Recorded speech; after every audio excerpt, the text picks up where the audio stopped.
All right, in this example, we're going to have a quick example of how to use the pigeonhole principle.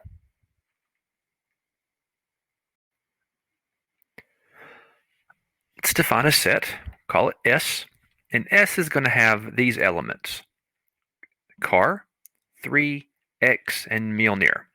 And those are all of the elements that are going to be in my set. All right, first question. If I randomly choose subsets of S, how many would I choose before I can be sure to get two identical subsets? That is, I'm going to start choosing subsets. I could choose the empty set. I could choose the set containing 3, the set containing X and Mjolnir, but I'm just going to choose a bunch of random subsets. How many do I have to choose before I can be sure I get two identical subsets? Well, to start to answer this question, let's answer something we have to know first, and that is, how many subsets are there? How many subsets are there inside that set? And this is something that we already know. We've already done this. We know that um, the power set of S, that is, I don't want to use equal to because I'm not going to list all of them out because we don't need to list all of them out. But the power set of S, remember, this is the set of all subsets of S. Okay, and we also know that the cardinality of the power set of S is equal to 2 raised to the cardinality of S. That is the number of elements of the power set, which is going to be the number of subsets of S, is equal to 2 raised to the number of elements in S. In this case, 2 raised to the 4th power. So there are 16 subsets. So since there are 16 subsets, then by the pigeonhole principle,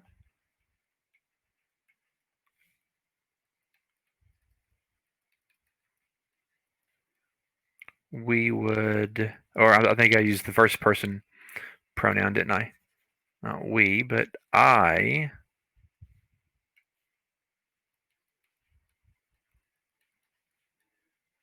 would need to choose 17 subsets to be sure I get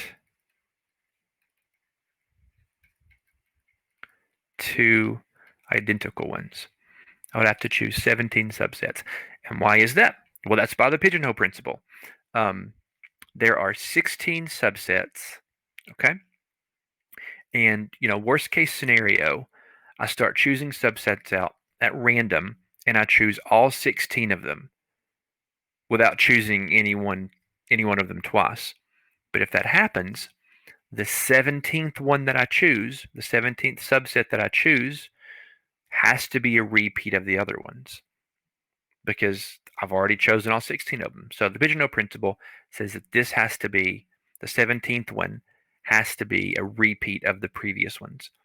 So in this particular type of problem, the subsets that I'm choosing are like the pigeons, and then these 16 subsets are the pigeonholes. So I can't put 17 choices and 16 pigeonholes without there being a at least 2 pigeons in one pigeonhole.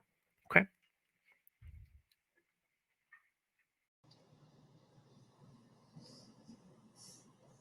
So let's look at a second problem. Oh, and the answer to this first one, like we just saw, is 17. All right, now the second problem says, how many subsets would I have to choose to guarantee I get 4 that are the same?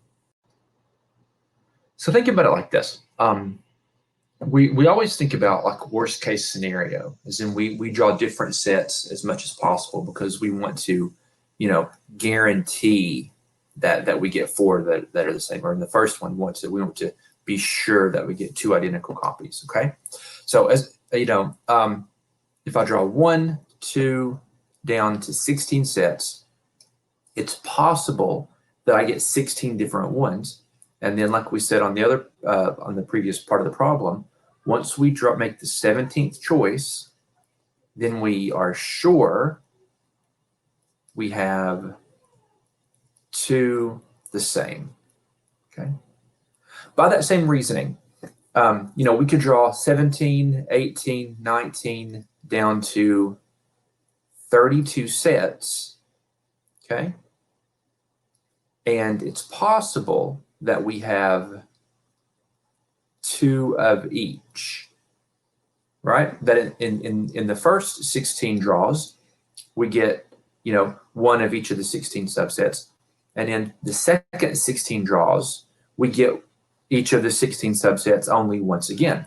So in order to be sure that we've drawn 3 that are the same, we'd have to make 33 choices. So now we're sure we have 3 the same.